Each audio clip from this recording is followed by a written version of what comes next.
Interesting. Out of gas?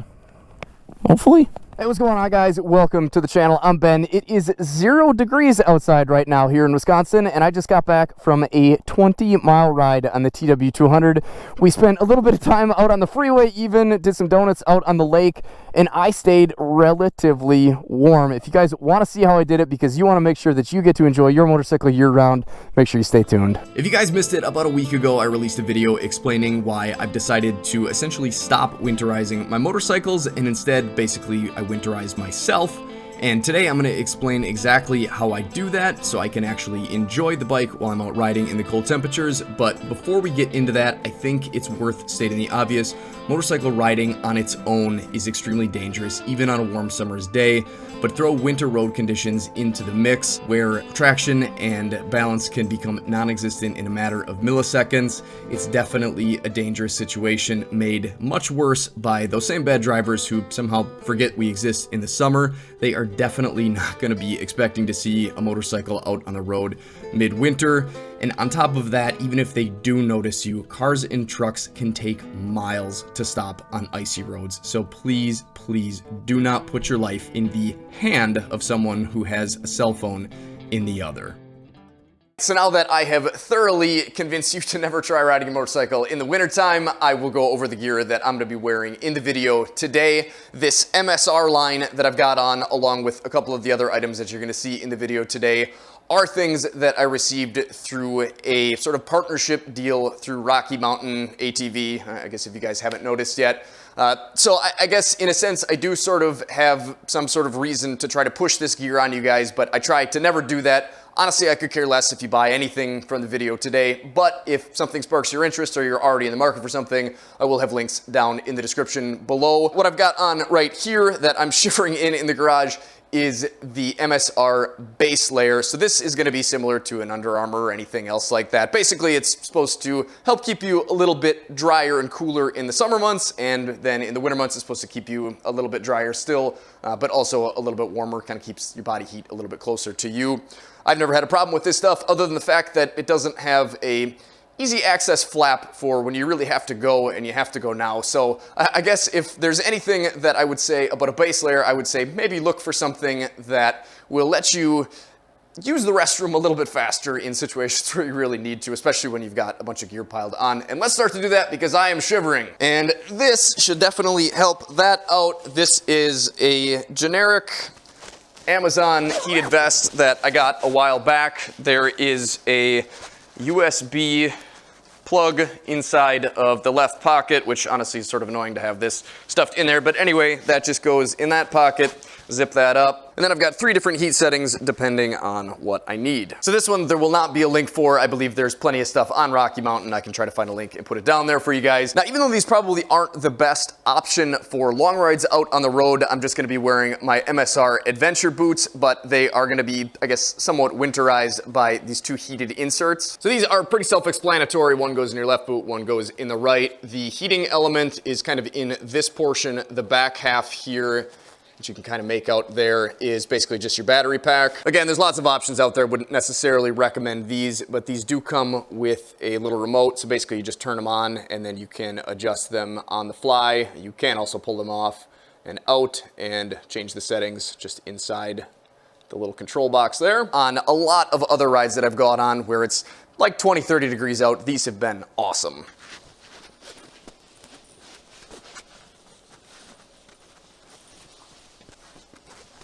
So next up here is going to be the MSR mid layer, which is also pretty self-explanatory.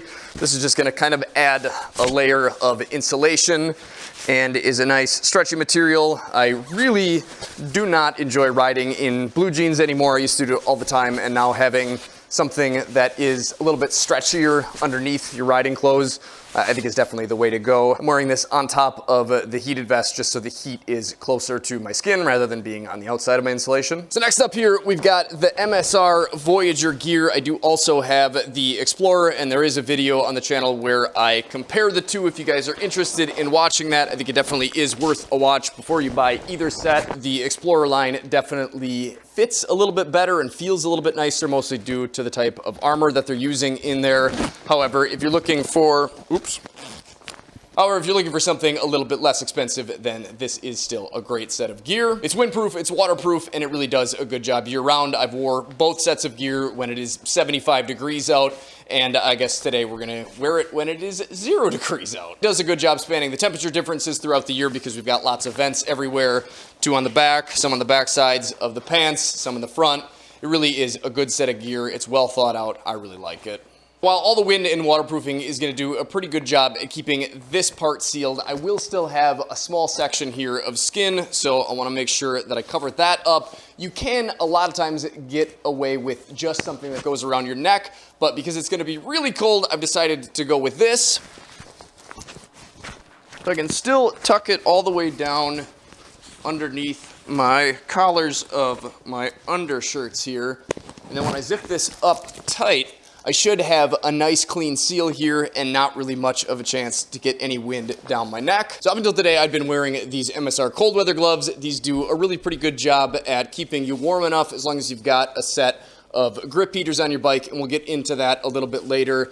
I definitely like these, highly recommend them, but if you're looking for a set that has heating elements in them, MSR now has 2 lines. These are the sort of less intense version. They're gonna have another version that I'll be testing out a little bit later that offers even more protection and looks a little bit more similar to these. Basically, you just have this little battery pack that gets stuck inside of this little compartment here. Now for a helmet, I pretty much wear the same thing year round. I really do like this. This is a modular helmet, which if you've never worn one is extremely nice to have and something that's gonna be pretty hard to get away from once you've worn one. This actually is a Castle X branded helmet, but it's really, if you can see it under there, a Scorpion helmet. So if you guys have seen something that looks similar marketed as a motorcycle helmet, it is the exact same thing. The only difference is this one came with a heated visor. I've just got my motorcycle visor on there for today. We'll talk about that a little bit later. But another important piece of the sort of snowmobile puzzle here is the fact that this has a nose curtain. And if I put this on, you can see that this sort of contours to my face and will keep all of my breath, hopefully anyways, down below this section. You guys might already be able to hear it in my voice, but this helmet, especially compared to the MSR motocross helmet that I've got, it feels much more sealed up, which definitely is gonna keep in the heat. Also does keep in a little bit more moisture, but obviously when we're trying to keep the cold air off of our skin, this is definitely gonna be the way to go. I don't need to wear that in here though.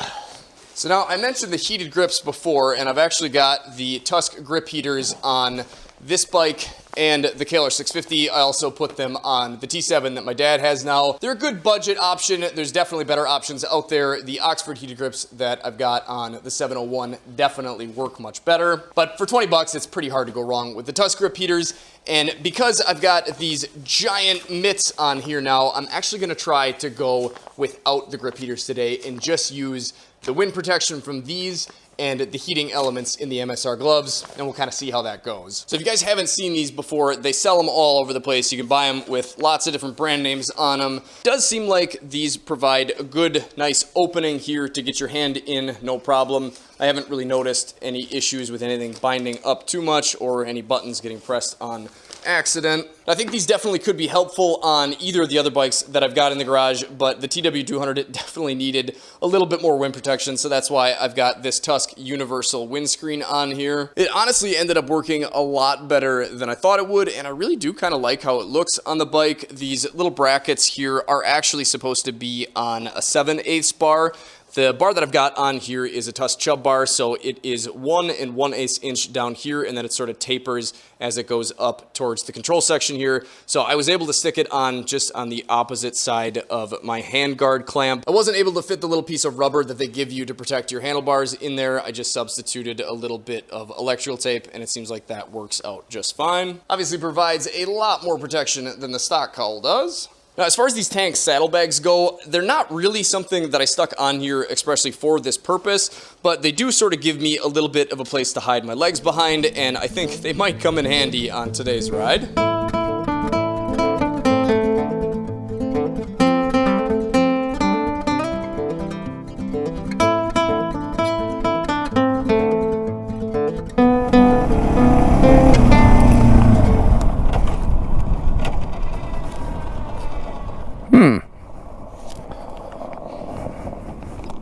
Interesting. Out of gas? Hopefully. Now this should make things exciting. I'm pretty sure this thing leaks gas when it's on reserve. Oops. Good thing we can go about 100 miles on reserve. I don't believe that I have my wallet. Trusty old TW starts right up though.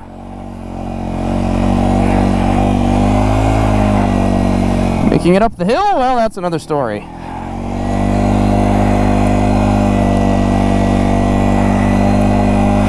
I believe I said we should be out riding on nice dry days, right?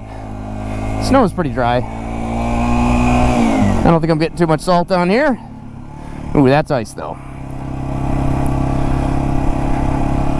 As soon as you start trying to ride a bike in the winter, you notice that there is a massive difference between riding on snow and riding on ice. Snow is actually okay, surprisingly predictable most of the time. Ice? Ice is something I would highly recommend staying away from, unless you have picks in the tires. And now we just may have found the first chink in my armor here. We've got ice creeping up on the sides of my visor. I purposefully did not put on my sled visor yet because it's a visor that requires a plug, and generally I don't ride motorcycles when it is below 0 degrees Fahrenheit, so I generally don't have to worry about a visor fogging up. But if you are riding in conditions where you are near the dew point or going to be near the dew point, meaning there's a lot of moisture in the air, there's just not enough of a need, I guess, for moisture in the air that when you exhale, it clings to the visor rather than just being sort of dissipated into the atmosphere. So that's definitely something you got to look out for. Obviously, if you can't see and you need to try to ride with your visor open when it's 30 or when it's even 30 degrees, but definitely 0 degrees, your eyeballs will freeze. However, I guess this will give me a good idea of how much wind protection I'm getting. There's a bit of turbulence right here, kind of right where my eyes are. And is that clean air? Oh, yeah, I guess it is. So yeah, it's hitting me about at the chin now. Honestly, this visor fogging issue is probably the biggest thing that you'll run into. And if you put some sort of heating mechanism in your visor, then you're good to go. The heated visor that I've got for this helmet works extremely well, as long as obviously you have a power source. The thing with that one is it doesn't have any sort of anti-fog material on the inside of it, and being that I wasn't able to plug it in, I figured this would be better. Otherwise, just a regular straight old non-heated dual pane shield is usually a pretty safe bet, and it would be much better than what I've got right now. I guess we're only doing 20 miles an hour. It's not really a big deal.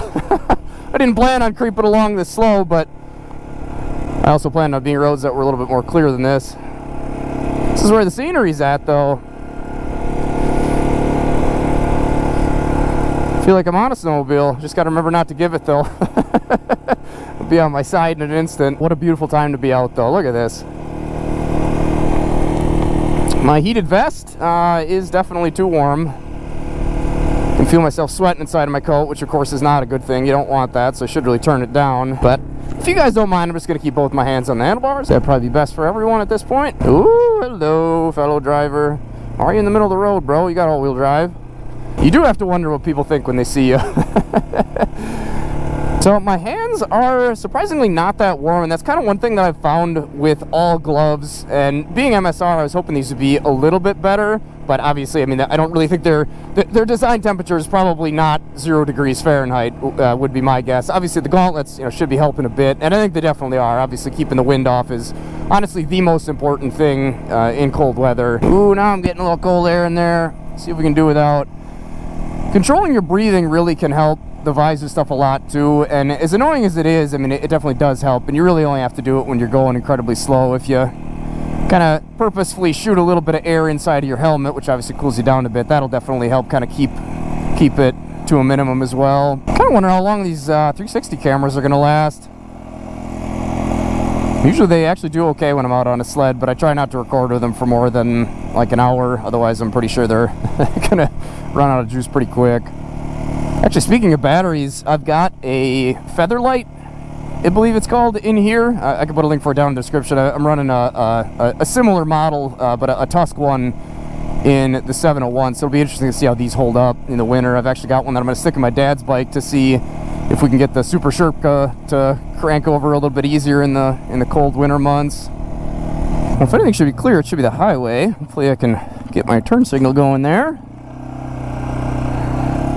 See what happens when we go a little faster. Turn signal off. High speed TW mode engaged. Hopefully that back camera stays on.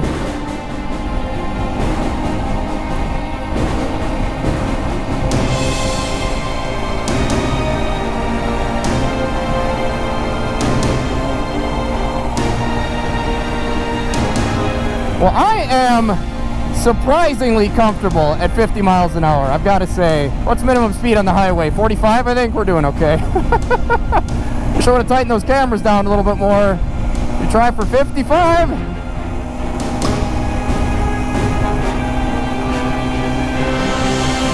$55 on the downhill, look at that.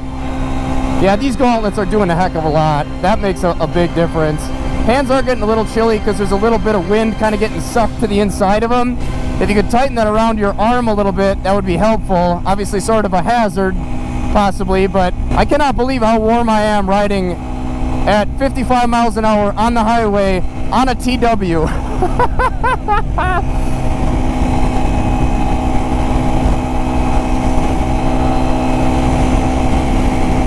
Could I do this for an hour? Maybe a little bit more layering on my top half. My arms are getting a little bit cold, and so are my hands. I bet if I turn my heated grips on, that would help quite a bit.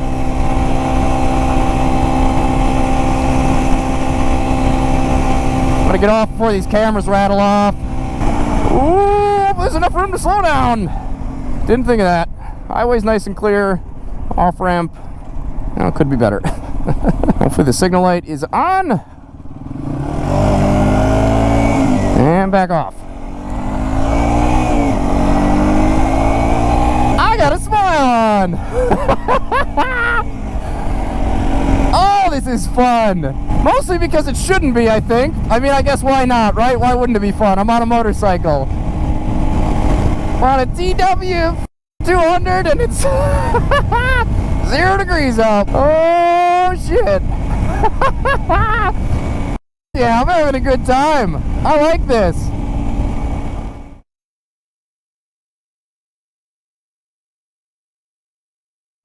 Yeah, fingers are definitely getting cold now, though. Kind of trying to loosen up my grip a bit to let some of the blood get to them.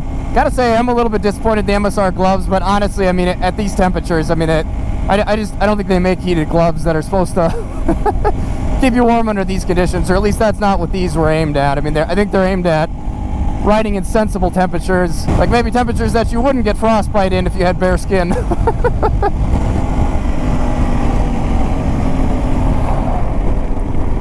Oh, there's my lever. There it is. Woo! Well, now the ice on my visor just perfectly covers up my rearview mirror, so I have to turn my head. The last thing you want to do when you drive on a slippery surface is turn your head. Because if you turn your head, your bars turn. Oops, signal light's still on. Gauntlets definitely take a bit of getting used to for using the controls. I guess maybe the gloves do a little bit too. Ooh, that's just pure ice. Oh, hey, we're coming up on the sled trail here. I'll have to take a look and see what it looks like. I think they probably groomed it by now. Careful with the engine braking this time of year too. I'm gonna lock up that rear wheel.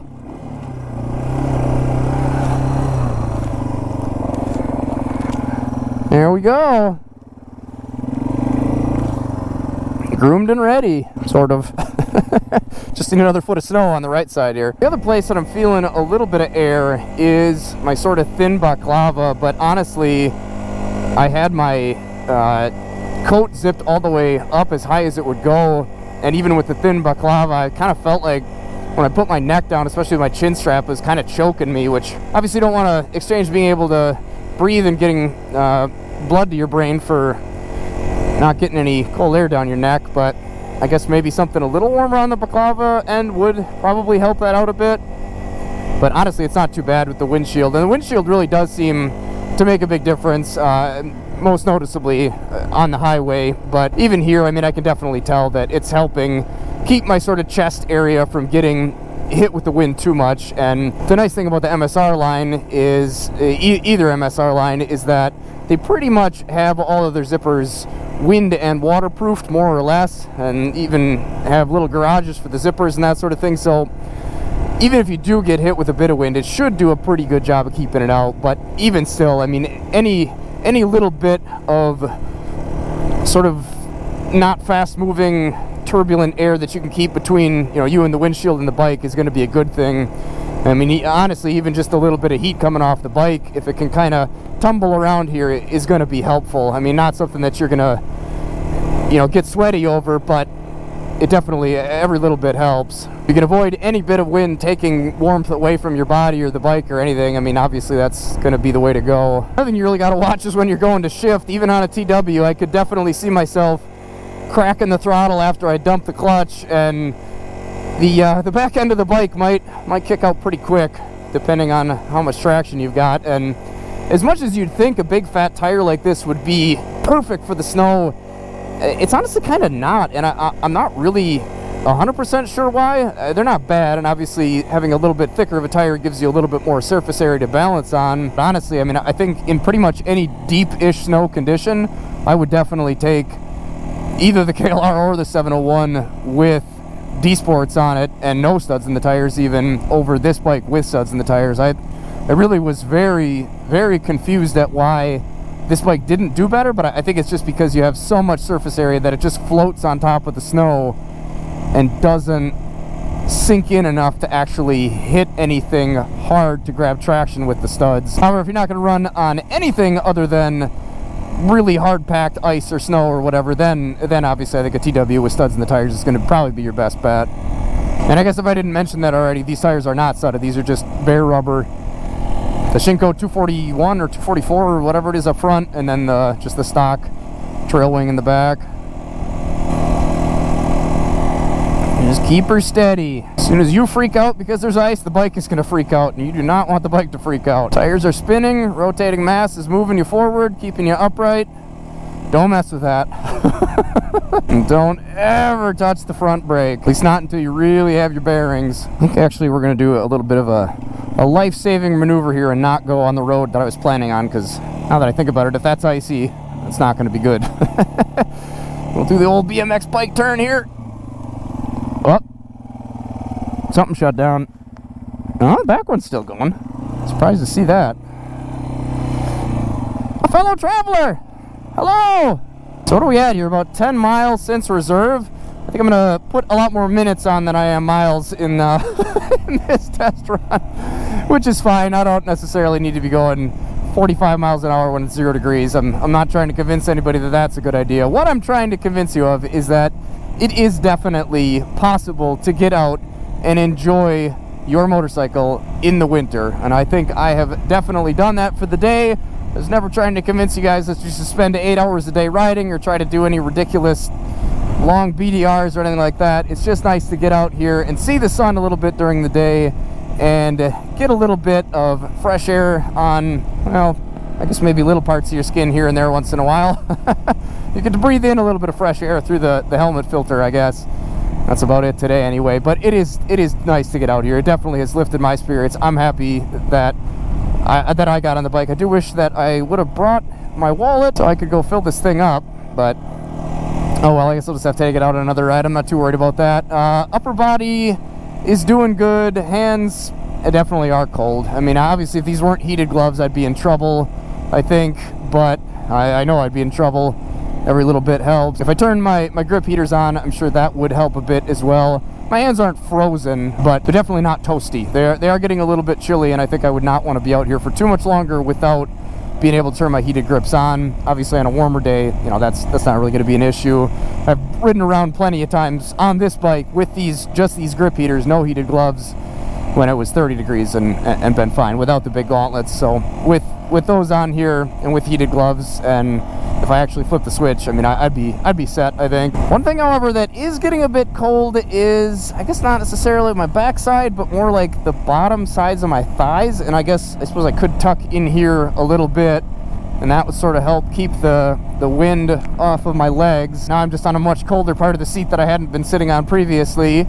And if you guys are interested and crazier than I am, Tusk actually has a seat heater available. Basically, you just have to take the pad off your seat. So if you're buying a Seat Concepts seat cover and kit, that'd be a great time to do that. You just throw it on in between the seat cover and the foam, and then just plug it in just like you would heated grips. Then you have a nice warm toasty seat whenever you want it. And I have actually had a snowmobile, ridden 2 sleds that have heated seats, and it is really nice. Definitely would be nice right now. That is probably the coldest part of me, I would say. And I think that makes sense because that's kind of where the wind sort of is able to whip around the most, and where my skin and clothing is sort of pulled the tightest, so you don't have a whole lot of room there for air to sort of hang out and warm up and insulate you. A little bit of gravel on the snow. We'll take that over the blacktop with the ice on it.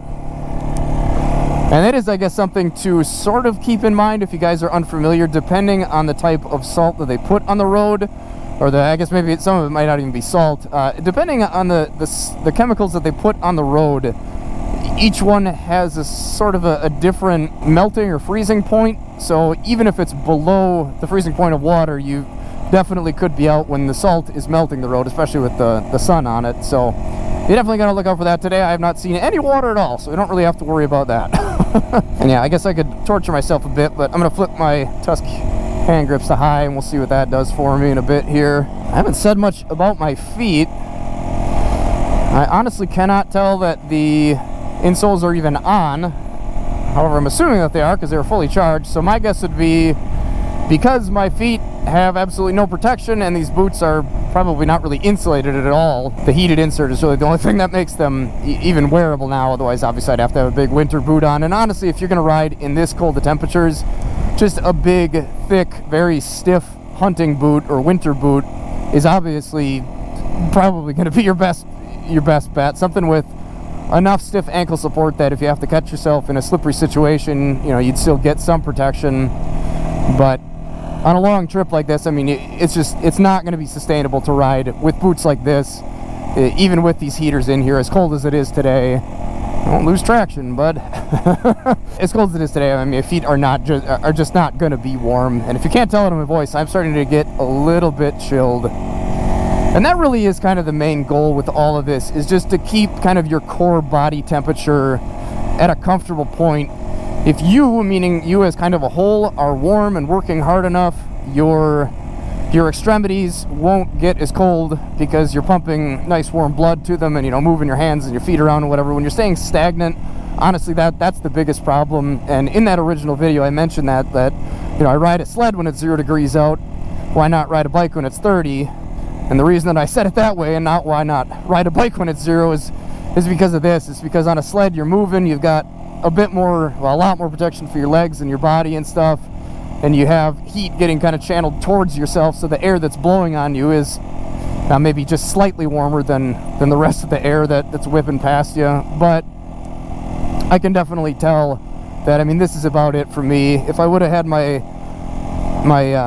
grip heaters on, maybe I'd be okay. I can still feel my vest is keeping me a little bit warmer. That's definitely nice and warmer, those heat pads are. But the rest of me, my legs, my hands aren't bad. I'm just kind of, in general, I think like my shoulders and stuff really, another layer under here probably would have helped. Even though I am pretty layered up, probably wouldn't be able to fit too many more layers. But at this point in time, I am cold and I am ready to be home. If I found a spot to go off-road, actually, I might be set to warm myself up. And you know what? Now that I think about that, let's do that.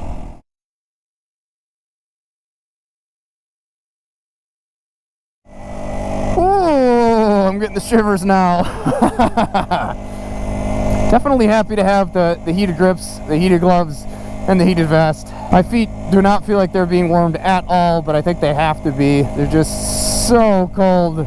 Basically just wearing a pair of socks with a pair of leather boots on the outside of them. I guess riding socks anyway, but still. Why is it like that?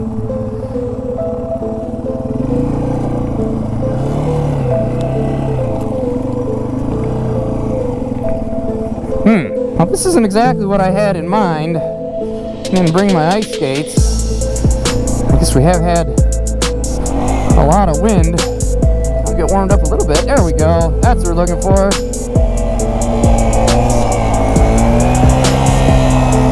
But now it's too deep.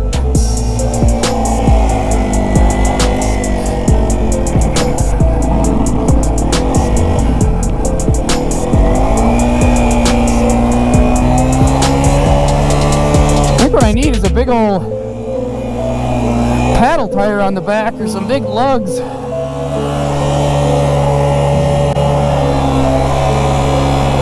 suppose that big tire up front just kind of plows into it.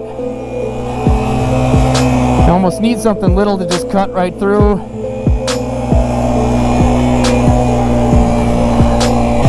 And see, just like that, now I'm sweating.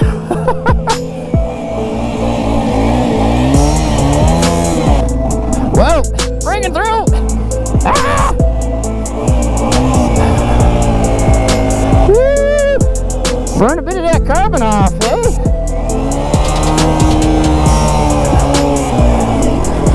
Woo! Shoot! Almost lost the front.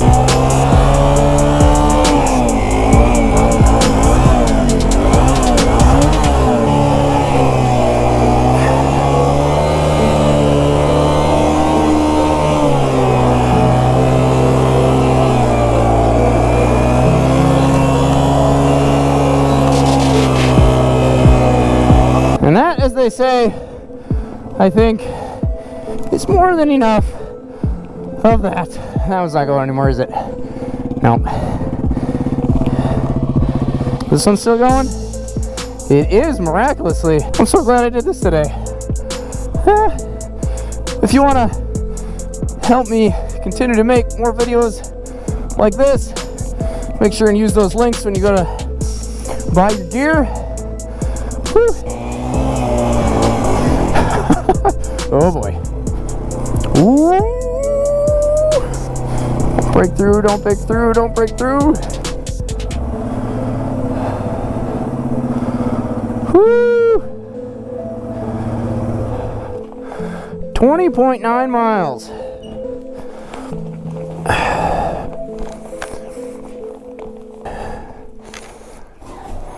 And I believe that was about an hour, pretty close to it. So definitely loving the setup on this, honestly. I mean, I really can't complain too much. For as tiny as this bike is, this extra wind protection, I mean, really seems like it made a difference. I'm honestly not too chilled. Obviously, playing around in the lake kind of helped me warm up a bit, but can't complain too much one way or another. Got a bit of ice and slush packed up onto the bike, but really doesn't look like we kicked up too much road debris, which obviously, like I said, since it was so cold, there just wasn't any to kick up. I think all this just came from the little bit of slush layer underneath the snow that was kind of insulating it just above the ice. So gotta say, pretty darn happy. Just kind of happy to have these here to kind of tuck my legs behind every once in a while. Can definitely tell that my boot heaters are on, but my feet are still pretty cold in these boots. Definitely like these boots otherwise, but obviously not a winter riding boot. So there we go, tested. I survived. Whew. Feeling much better in the garage now. I can feel my heaters working again. So thanks for watching, guys. Take care, stay safe, stay swanky, get out, enjoy this beautiful world. Any chance you get, just make sure you ride safe. Do be careful on the ice, be careful of the other cars. They're not looking for you any time of the year. They're definitely not looking for you now. So be careful out there, but get out there and enjoy it if you can. It's definitely worth it. Just not when it's 0 degrees out.